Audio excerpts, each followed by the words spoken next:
बड़ी सदगुरुदेव भगवान की जय। हमारा आत्मा हमारे तीनों अवस्थाओं यानी शरीर की जो तीन अवस्थाएं बताई गई थी, कौन कौन? तीन प्रकार के शरीर, तीन अवस्थाएं, जागृति, स्वपन, सुषुप्ति, ये तीन अवस्थाएं बताई गई थी। हालांकि इनका विस्तृत विवेचन अभी नहीं किया गया है। इन तीनों का साक्षी है शरीर की तीन अवस्थाएं जो हैं, स्थूल शरीर, सूक्ष्म शरीर और ये जो तीन प्रकार के हमारे शरीर बताए गए हैं और कारण शरीर, इन तीनों से परे है, अलग है। और 5 कोष बताए गए थे, कौन कौन? अन्नमय कोष, प्राणमय कोष, मनोमय कोष, विज्ञानमय कोष और आनंदमय कोष। इन तीनों के परे कह सकते हैं कि पहले हमारा अन्नमय कोष आता है, फिर प्राणमय कोष आता है उसके अंदर, फिर उसके अंदर मनोमय कोष, उसके अंदर विज्ञानमय कोष, उसके अंदर आनंदमय कोष, फिर उसके बाद हमारी आत्मा है। क्रमशः यह एक से दूसरा सूक्ष्म होते गए हैं। तो तात्पर्य हुआ कि हमारे जो तीन शरीर बताए गए हैं, तीनों शरीरों से अलग, 5 कोषों से परे और 3 जो हमारी अवस्थाएं हैं उनका साक्षी, ये आत्मा हमारा है, जो कि निर्गुण, निष्क्रिय, नित्य, शुद्ध बुद्ध, निर्विकल्प, निरंजन, निर्विकार, अणु से अणु छोटा भी है, बिना कोई रूप वाला, निराकार, नित्य मुक्त, स्वतंत्र, सबका भरण पोषण करने वाला, सभी प्राणियों पर शासन करने वाला, ये हमारा आत्मा, हमारी आत्मा और ब्रह्म में एकत्व है। हमारी आत्मा ही ब्रह्म है, हमारी आत्मा ही सभी के अंदर एक ही आत्मा विद्यमान है, यानी हमारी आत्मा ही सबकी आत्मा है और सबकी आत्मा हमारी आत्मा है। अब आइए इनका विस्तृत वर्णन करते हैं। कोषों के हमने शरीर के तीनों शरीरों का वर्णन कर लिया था। अब हम यह देखते हैं कि 5 कोष कौन है, इनका विस्तृत वर्णन। पहला है हमारा अन्नमय कोष। अन्नमय कोष क्या है?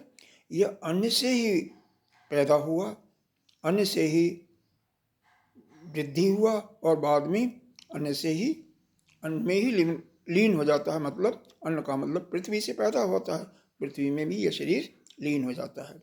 कैसे बताया गया है इसको कि अन्न स्नेह भूत्वा अन्न रस एव भूत्वा अन्न रस नेव वृद्धि प्राप्य अन्न रूप पृथिव्याम यद विलीयते तद अन्नमय कोश स्थूल शरीरम।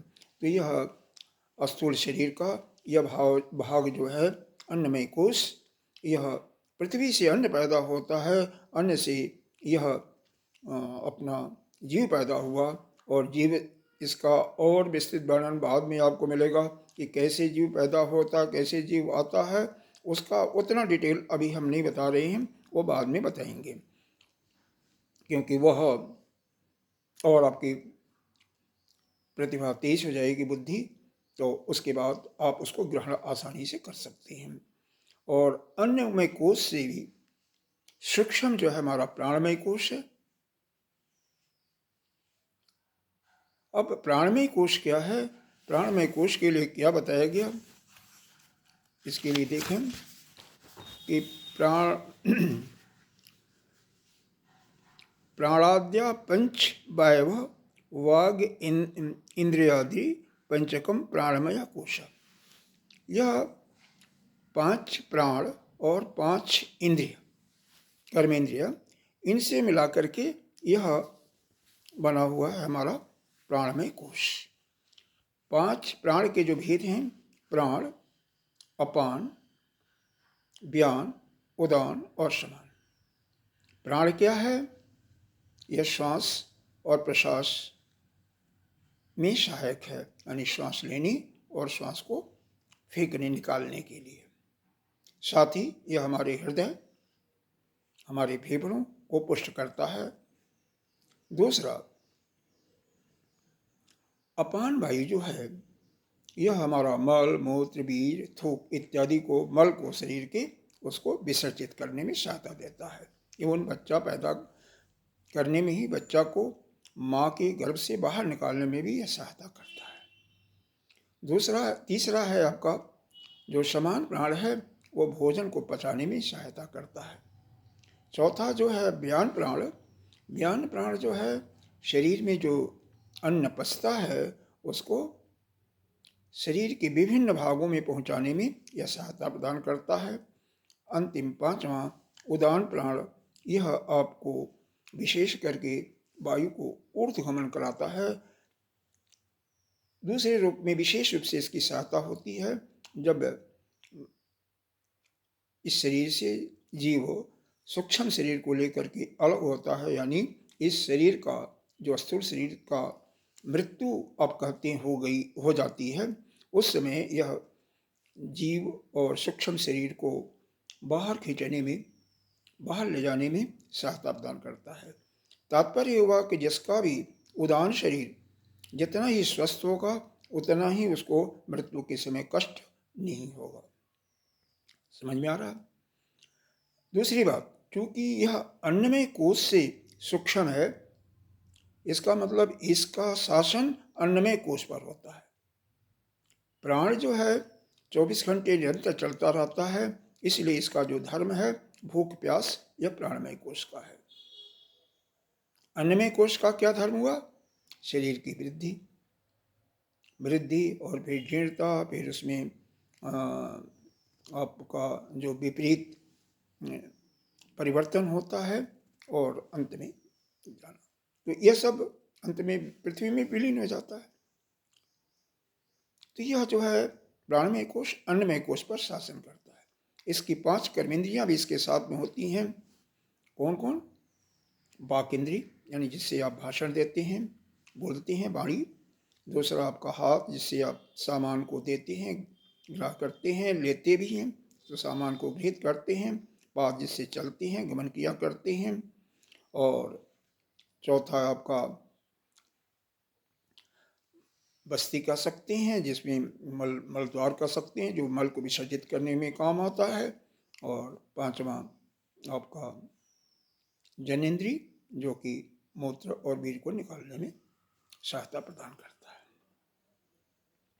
और इसके बाद तीसरा जो कोश है वह मनोमय कोश है। वह प्राणमय कोश से भी सूक्ष्म है।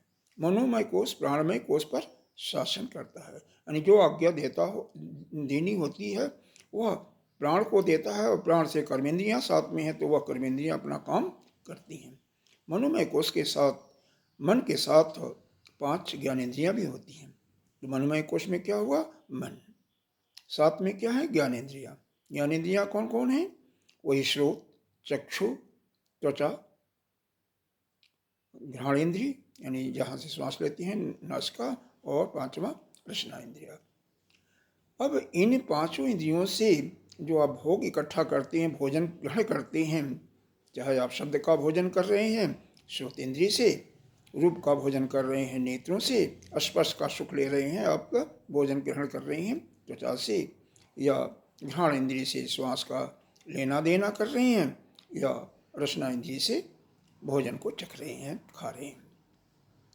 तो यह 5 विषय का जो ज्ञान होता है यह कहाँ होता है? होता तो आनंदमय कोश में है, लेकिन ग्रहण कहाँ होता है? वो मन में आता है। तो ये मन को जब जो कोई इन ज्ञानेंद्रियों के द्वारा समाचार मिलता है, जैसे मान लीजिए आपके पीठ पर कहीं मच्छर काट रहा है, तो अपने आप मन जो है इसको आदेश देगा, यह आदेश देगा प्राणमय कोश को, जहाँ पर कर्मेंद्रियाँ हैं, और कर्मेंद्रिय हाथ तुरंत ही जा करके उसको मच्छर को भगाने में सहायता करता है। समय बिल्कुल नहीं लगता है, शायद सेकंडों का 1000वां हिस्सा ही लगता होगा, यह स्वतः क्रिया अपने आप होने लगती है। इसके बाद चौथा कोश है वह विज्ञानमय कोश। विज्ञानमय कोश में आपका बुद्धि होती है और पांचों ज्ञानेंद्रियां होती हैं। बुद्धि मन से भी सूक्ष्म होती है। मन का तो संकल्प विकल्प काम होता है, लेकिन जो भी विकल्प होते हैं किसी काम को करने के लिए, मान लो यहाँ से बॉम्बे जाना है तो कैसे जाना है, आपको ट्रेन से जाना है, हवाई जहाज से जाना है, बस से जाना है, अपनी कार से जाना है, यह विकल्प बुद्धि को मिलता है और बुद्धि फिर उसका निर्णय लेती है कैसे जाना कैसे नहीं।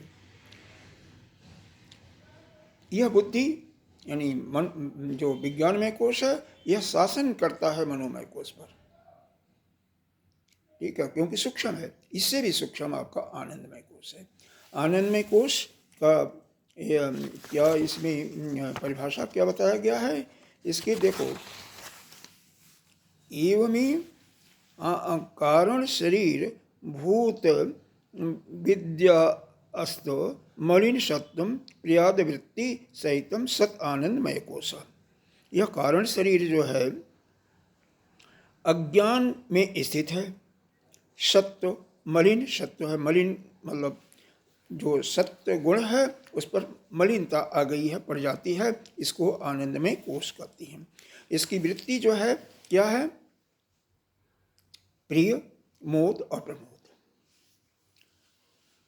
जैसे कोई वस्तु मिलती है आपको तो उस समय आपको प्रिय लगता है, और उन्हें सुना कि वस्तु मिल रही है, और जैसे वस्तु प्राप्त हो गई तैसे आपके अंदर मोद होता है, और जब उसका भोग करते हो तो प्रमोद होता है। और इसके बाद आपका आत्मा है। आनंद में कोश में आनंद मिलता है, जो कि सुषुप्ति अवस्था में, जब गहरी निद्रा में होते हैं तो आप उसका अनुभव करते हैं। जब हम अवस्था का बात करेंगे तो उसमें विस्तृत वर्णन इसका सुषुप्ति अवस्था का बताएंगे। लेकिन होता क्या है, वह आनंद बीच में एक अज्ञान का जो यह आवरण है, उस अज्ञान के आवरण के कारण आप आत्मा के करीब तो होते हैं, लेकिन स्वतः आत्मा का अनुभव नहीं कर पाते। जैसे अज्ञान मिटता है तैसे आप स्वतः आप आत्मा का अनुभव कर लेते हैं। तो मूल बात जो है अज्ञान का मिटाना। जब तक अज्ञान रहेगा तब तक आप नहीं अनुभव कर पाएंगे। अब पांचों कोशों के बारे में एट ए ग्लांस जान लें कि क्या क्या यहाँ से क्या करते हैं।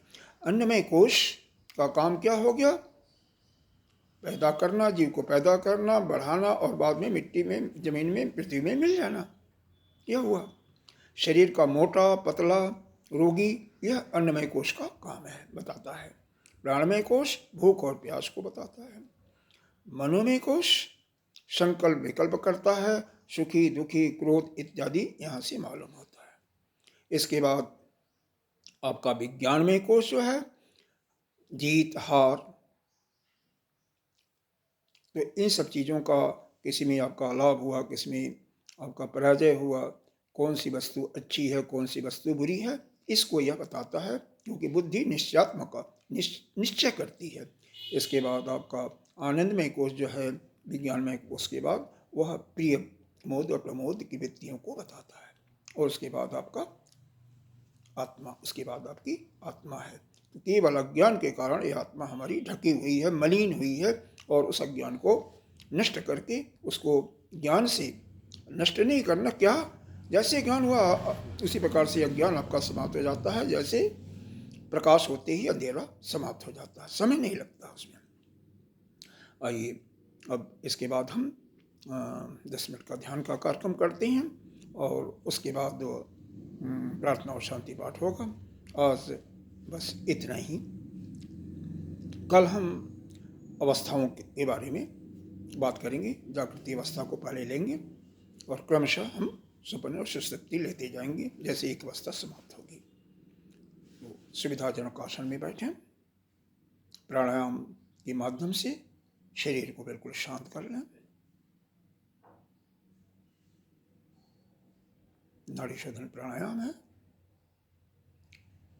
बिना हाथ का सहारा लिए भी कर सकते हैं। जो हाथ का सहारा लेना चाहें वह अंगूठे को दाईं नासिका पर, अनामिका बाईं नासिका पर, पहली 2 उंगली मुड़ी हुई अंगूठे पर एक पास जो गद्दी है उस पर होगी। बाईं से धीरे धीरे श्वास भरें, दोनों समय तक रुकने का प्रयास। और दूने समय में ही दाई नासिका से मुठा जाते हुए बाहर। यहाँ भी श्वास के बाहर होने के बाद भी आपको कुंभक लगाना है, रुकना है, फिर दाई से श्वास भरना, कुंभक की अवस्थी में रुकना और दूने समय में इसको बाहर करना बाई नासिका से उंगली उठाते हुए। एक आवृत्ति, दो आवृत्ति स्वयं करें।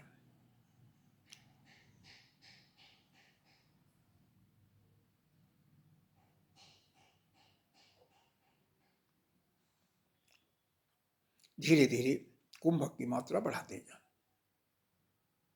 लेकिन श्वास घुटने नहीं देना। जितनी सुविधापूर्वक आप रुक सकते हैं उतना ही रुकेंगे।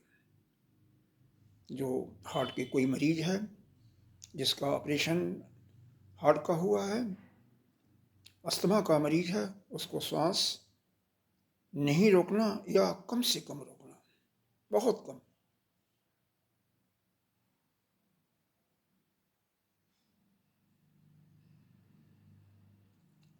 आवृत्ति पूरी हो गई हो तो 3 बार ओम ध्वनि, इसके लिए श्वास भरें।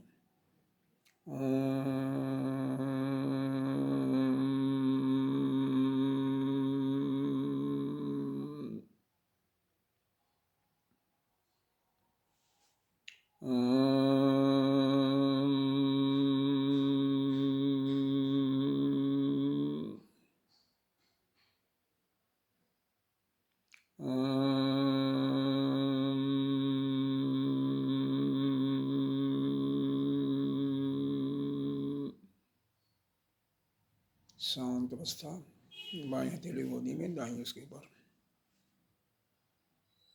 ध्यान सांसों पर या अपने आराध्य के ऊपर।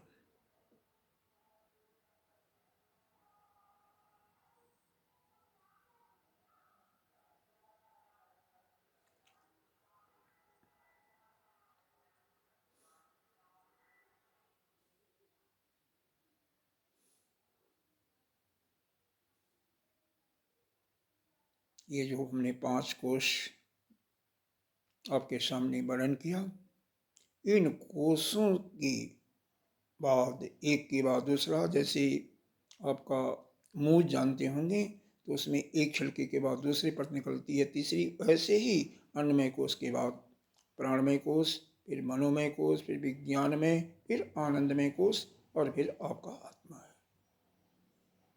एक के बाद दूसरा, दूसरे, मतलब क्रमशः वह सूक्ष्म होता गया है।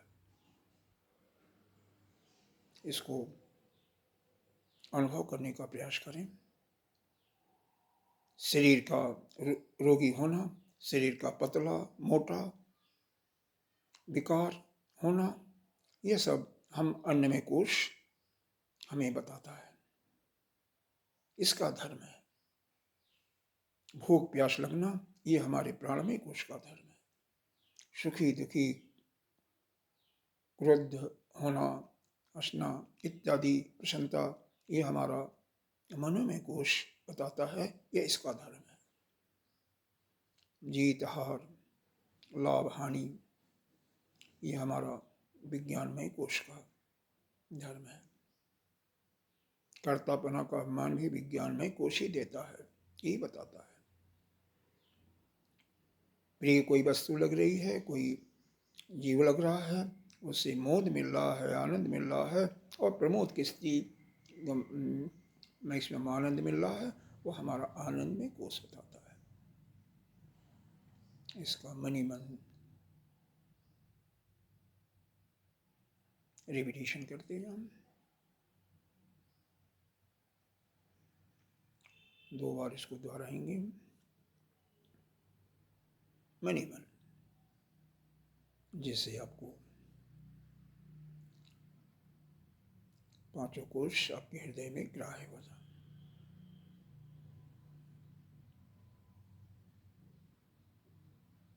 हमारा मुख्य प्रयोजन यही है, इस जो हमारा यह जो क्लास चल रही है, कि हम अपने स्वरूप में स्थित हो जाएं। क्योंकि बिना जाने हुए हम किसी को किसी ब्राह्मण को, किसी संत को पैरवी भी नहीं करते, प्रणाम भी नहीं करते। जानने के बाद ही सब कुछ होता है, तो बिना जाने हम आत्मा का अनुभव कैसे कर सकते हैं?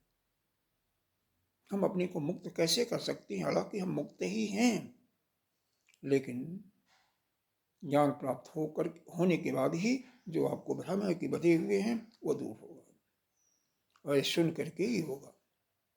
श्रवण के बाद मनन अवश्य करना है। सायंकालीन मनन के बाद जब एकाग्रता आ जाती है, उस समय इसको निध्यासन के रूप में पुनः अपने अंदर अनुभव करना है। कहीं कहीं शंका होती है तो उसको आप पूछ सकते हैं।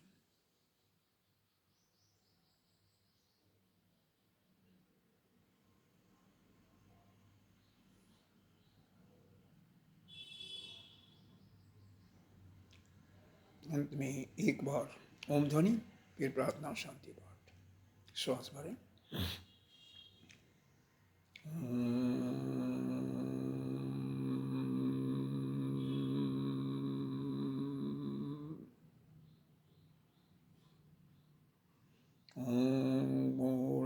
पूर्णमिदं पूर्णात् पूर्णस्य उच्यते पूर्णस्य पूर्णमादाय पूर्णमेवावशिष्यते। ॐ शांति शांति शांति। सर्वे भवन्तु सुखिनः, सर्वे सन्तु निरामयाः, सर्वे भद्राणि पश्यन्तु मा कश्चित् दुःखभाग् भवेत्। ॐ शांति शांति शांति। हरि ओम श्री गुरुभ्यो नमः।